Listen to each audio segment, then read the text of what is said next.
It's time now for Countywide, a special presentation of Yavapai Broadcasting News. Join Paul David and Brad Miller as they talk with our community's leaders, newsmakers, and people in the know. You'll hear about the hot topics that affect all our lives here in Yavapai County. And now, here's today's Countywide. Well, good day to you, and welcome to the program. Brad Miller with you, and happy to welcome into studio today. Going to talk about a fun event that is coming to Cottonwood here in just a couple of weeks. It is Cottonwood's Fly-In and Airfest 2011. Of course, it'll be at the Cottonwood Airport, and Jim Moeny and Al Gradijean are here to talk a little bit about the Airfest. And guys, a good day to you. Good morning, Brad. Good morning. Fun to welcome you into the studios and talk about something coming up that is really one of the biggest events and one of the most popular, I think, in Cottonwood and in the Verde Valley. And correct me if I get any of this wrong, but on October 15th, yes, starting with a pancake breakfast bright and early in the morning. At 7 o'clock. Folks, 7 o'clock. Folks are going to have a pretty good day. Jim, is that right? That's right. The pancake breakfast does kick off at 7, $5 a person, $10 for the whole family. Okay, so a good day's entertainment. You're going to have some special attractions, including this year an antique aircraft, a B25 Mitchell flew. I don't know if this aircraft flew in the war. Did it see action? Do we know?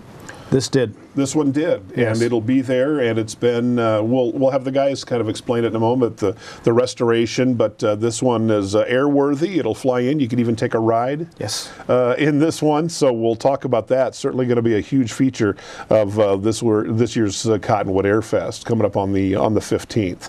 A couple of things I wanted to, talk about a little bit. Now, last year we had a little kind of bump in the road. We had kind of an accident. Some people did get hurt. Fortunately, no one very, very critically. With the thing in Reno just not long ago, I feel we'd be remiss if we didn't mention these kinds of issues. Tell me a little bit what you can about last year, what happened, and what has kind of been looked at and reviewed to kind of prevent any other mistakes like that. I'll let Al speak. Okay, Al, yeah. We had invited several hot air balloons to fly early in the morning. Right. And these are people that are pretty cautious about what they do. A couple of guys showed up with powered hand gliders, I guess they could be called. And one of them was a Maverick. And he was flying close to a balloon, or he shouldn't have been, and hit the balloon. And it caused the envelope to rupture, and the balloon came down, and he came down with it. Right. There were some people injured. Right. And, it was not anything that we did with the Fly-In or Airfest. It's just one of those things where, there's an old saying that stuff happens, and there is no cure for stupid. and the city is involved in litigation, and I'm sure that'll go on for some time. So we are not having hot air balloons this year because our legal people just thought it was the thing to do. It's been addressed, right? And better to err on the side of safety. That's correct.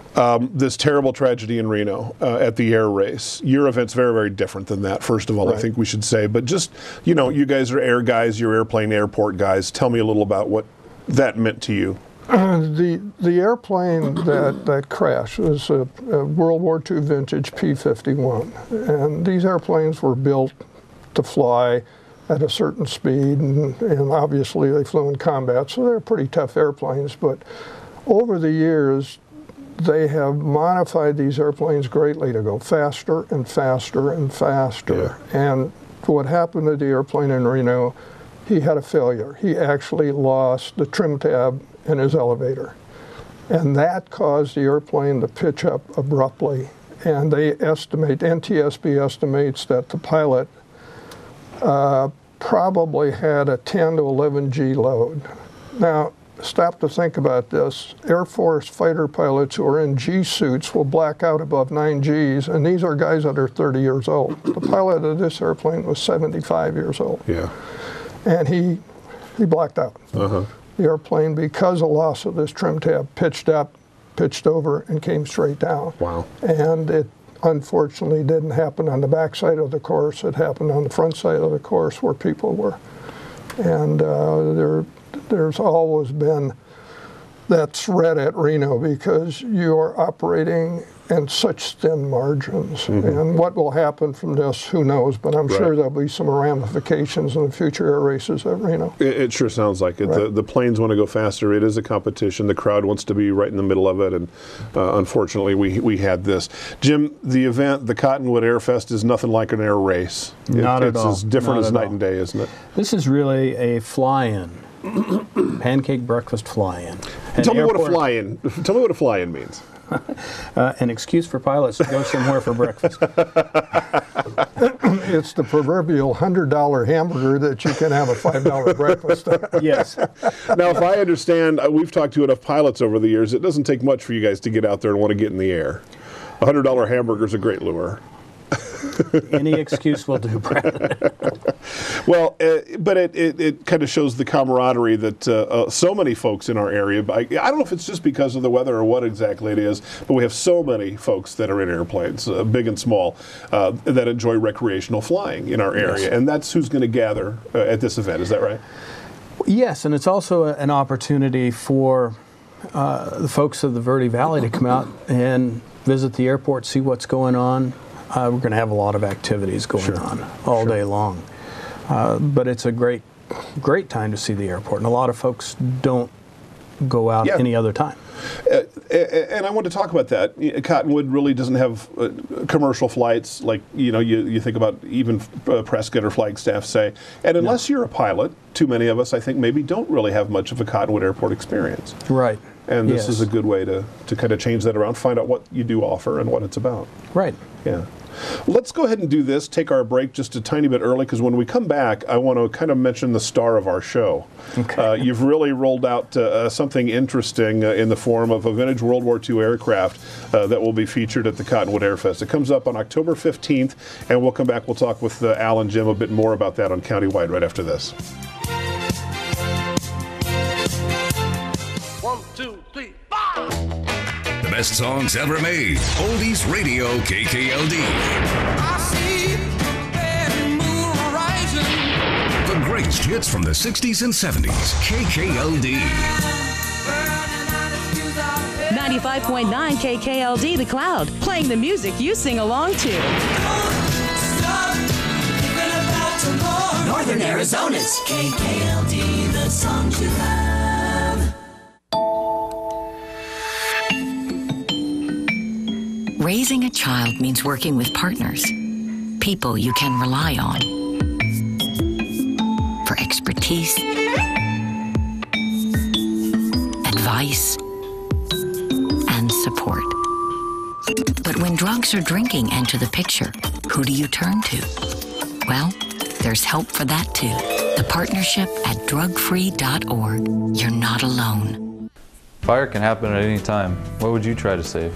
My family photos. My grandfather's war memorabilia. My dogs. I'm firefighter Brandon Wacker with the Cottonwood Fire Department. A working smoke detector is your best defense in the event of a fire. Make sure you have a smoke detector in every room except your kitchen. Test them monthly and change the battery once a year. Take the time to save the things you can't replace. Sunny 100, your at-work radio station. You're every word, you're everything. With Malone in the morning, John Tesh in the evening, and the best variety of music all day long. Waiting on the world to check. Online at myradioplace.com. And big girls don't cry. Sunny 100, 100.1 FM.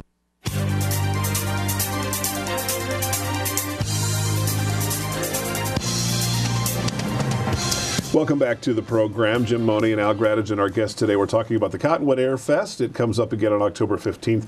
The doors will open at 7 a.m. Pancake breakfast, and pilots and their passengers from all around will fly in. Now, the hamburgers and the food's not really $100.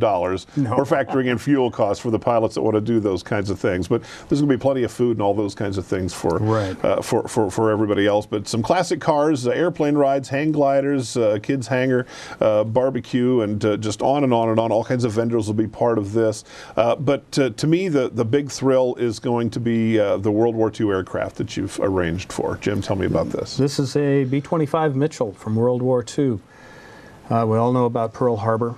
December 7th, 1941, the Japanese attacked. About 120 days later, Colonel Jimmy Doolittle loaded 16 of these aircraft on the aircraft carrier Hornet and attacked Tokyo. The Japanese thought their home island was invincible, that they would never be attacked, and it shook them to the core. Tremendous raid, unbelievable courage out of these young men. These airplanes, if I understand it, I'm going to throw it out there and you guys are the experts, but the Mitchell, unlike say the 17, could be launched from an aircraft carrier. Is that why it was so important in this? Well, you know, this is an interesting thing if you consider the moon of the country. We were devastated on December 8th. Sure. There was no way we could fight the Japanese in the Pacific because we just didn't have the capability. And for somebody to come up with an idea of taking a fully loaded bomber off the deck, 300-foot deck of a carrier was insane. I don't know if everybody knows this. Jimmy Doolittle was the first person to have a PhD in aeronautic engineering from MIT. And people listened to him. And he pulled this off in less than 90 days. And it really didn't have that much of a tactical effect, but it had a great moral effect, and FDR saw that because he was a master at that. And there were some 90 guys. They actually bombed 5 cities. And what's interesting is this April is going to be the 70th anniversary of this attack, and there are about 6 or 7 guys left. And I'll tell you a colorful little story about that. Jimmy Doolittle was born in 1896, and they have a bottle of cognac that's held by a law firm that was an 1896 vintage. And when the last 2 remaining guys are there, they're to open the bottle and toast their comrades. Oh, and it's coming up. It's getting. Oh, well, unfortunately, it'll be here probably fairly soon. Holy cow. So they've arranged this, obviously, well ahead of time, and know that this, I mean, it'll be somber, but what a wonderful occasion at the same time.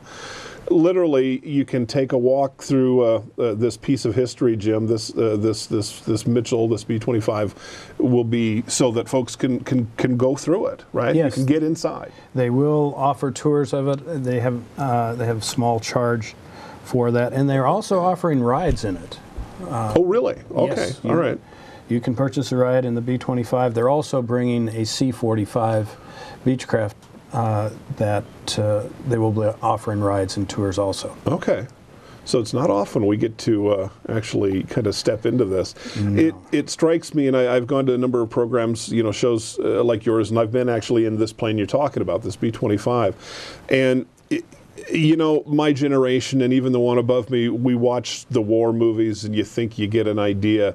But until you get in there, touching the metal, and the thing that always gets me is how small these airplanes are. Even from the outside, they can look big, but once you get in and you think that your buddy's shoulder to shoulder with you and you're fighting for your lives, I don't know how they did it.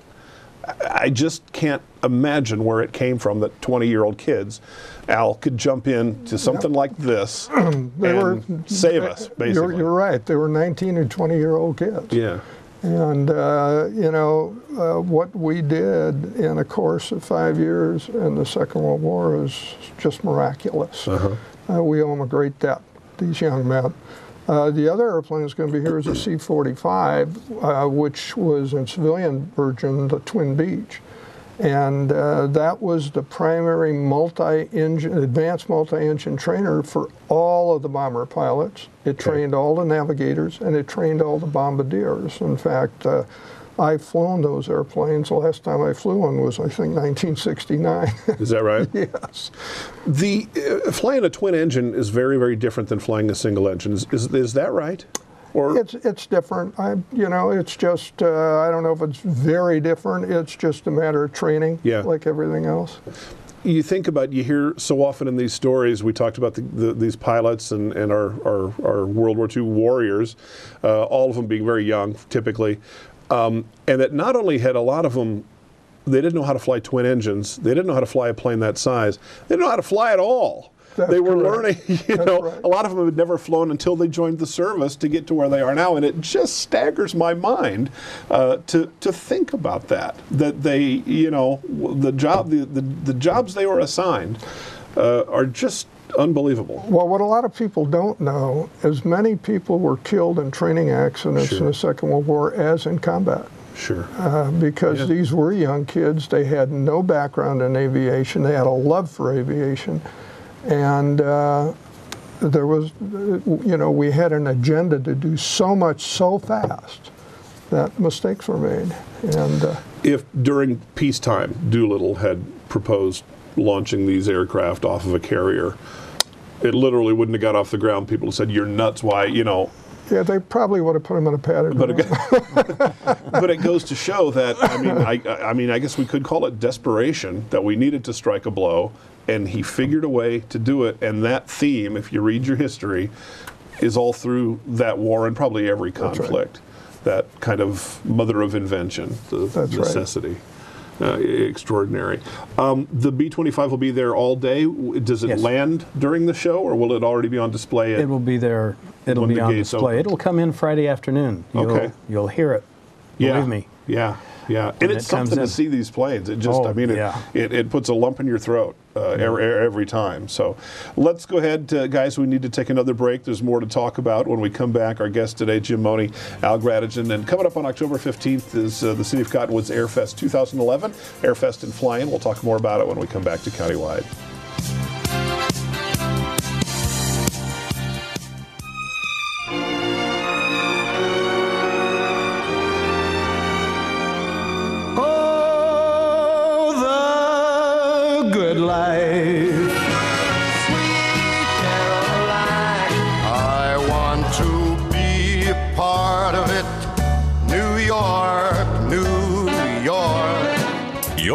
For America's best music. KYBZ. AM 1600. You may not know where to turn when you're struggling with a drug or alcohol problem. It can be completely overwhelming. Even if you are not the one who's using. If you're a parent looking for help, look to the partnership at drugfree.org. You're not alone. Having a fire escape plan is very important to keep your family safe and together in the event of a fire. When you awake to the sound of a smoke detector and smoke in your room, don't stand straight up. Carefully roll off your bed and stay low under the smoke. If your door is shut, feel the door with the back of your hand. Slowly open the door if no heat is felt. Always stay low until you get to the outside of your home. Always have two ways out of your house and a specified meeting place somewhere outside your home. Home escape plans should be drawn up and rehearsed on a regular basis. This could be the difference between life and death if caught in a fire. Sunny 100, your at-work radio station. You're every word, you're everything. With Malone in the morning, John Tesh in the evening, and the best variety of music all day long. Waiting on the world to check. Online at myradioplace.com. And big girls don't cry. Sunny 100, 100.1 FM.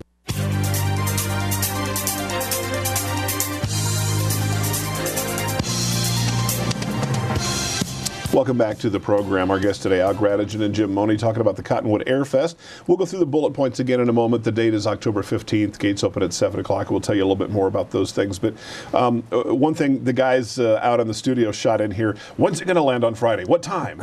And we're not sure. Not yet. I thought the same thing. I want to go see it. It's something to see. It really is something to see one of these aircraft come in. And so sometime on Friday afternoon of the 14th, this plane will land and get positioned at the airport. But go see see it on Saturday if you get a chance. And it's important maybe to do that. This one may fly for a good long time. They've done a great job with it, but every year, guys, Al, we get probably one or two more of these vintage airplanes that have to be grounded. It's just their time. Yeah, these airplanes were built 70 years ago, roughly, and they weren't built for longevity. They were built for a mission. Yeah. And literally thousands of them were destroyed after the war. And there are very few. They are definitely a part. They're a flying part of our history. Yeah. But on Friday afternoon, all the people of Cottonwood, if you do hear a large rumble overhead, please look, because that's going to be a B-25. They weren't made to be quiet either, No. were they? They were. In fact, the B-25 was the noisiest of all World War II airplanes, Is that right? and you can always tell the B-25 crew because they're deaf. Nobody can hear a thing. We talked about going through it, and you said they were made for missions. They were machines of war. Right. And if you get up even into the cockpit of this one and kind of take a look around, I think you can poke your head in, just looking at the pilot seats, it's just a slab of wood with about that thin a piece of foam over top of it, and it just drives home how this is not, we get in commercial airplanes and we complain that the seats are uncomfortable. Get into one of these and think about what these kids did over Europe and the Pacific. It's extraordinary. Let's just kind of go through it here, guys, in our last kind of closing moments. Again, October 15th. This will be at the Cottonwood Airport, of course. Admission's $3. The kids 12 and under are free. A pancake breakfast at 7 o'clock. Jim, are you on the griddle? You flapping jacks that day? I haven't been assigned that yet. Okay, well, but it's get the probably tester. I will be. The taste tester job's pretty good, too. $5 a person, $10 for families. Going to be vintage airplanes, including a B25 Mitchell, fully restored, flight-worthy. You'll hear it. You'll see it. You can even take rides in it. Classic cars and all kinds of things. You have some sponsors that helped you with this. You wanted to mention. Go ahead. We couldn't do it without Larry Green Chevrolet, Country Bank, of course, the Verde Independent, and Yavapai Broadcasting. Thank you very much. We like to be the part of it that we are. We like to let people know what this is, because it is a community service, what you're doing, and folks having a good time, and there's nothing wrong with that, but just kind of stepping literally into history and maybe even taking a spin around the Verde Valley would be one of the other things we want to mention is that we're going to have a kids activity tent there. Okay. So this is a family event from children all the way up to seniors that remember World War II, but we're planning a lot of things to keep the young folks involved. Get them excited about it. Yeah, the kids hangers for young ones 12 and under. Okay. We have projects and little flying contests. Are these kind of aimed? I mean, kids will have fun doing a lot of different kinds of things, but is that part of what the Airfest does? I assume that you have an interest in fostering future aviators and people who study those kinds of things. Absolutely. Absolutely. We'd like to introduce aviation to the young folks. Yeah. You see the airplane fly over and you think, well, that's, but I can do that. Yes. You teach that to the little ones, and sometimes things seem literally out of reach, and part of what the Airfest will do. Guys, we appreciate it. Again, it's the Cottonwood Airfest and Fly-In October 15th at the Cottonwood Airport. Going to be a great time. B25 Mitchell, what's her name? There's a lady painted on the side. You told me this is the actual one. Do we know what her name is? No, or where it came from? Well, you got to visit and see, and that's how you find out. They named it after moms and girlfriends and things, didn't they? Yes, they did. Typically. Mainly girlfriends. Mainly girlfriends. Mom didn't have legs like that. No. We appreciate it. Jim Moeny and Al Gradijean, Cottonwood Airfest, October 15th. We thank you for joining us. It's countywide.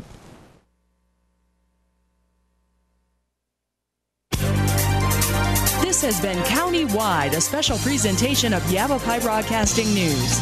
Listen in each Tuesday and Thursday as we tackle the hot topics and talk to the decision makers across Yavapai County.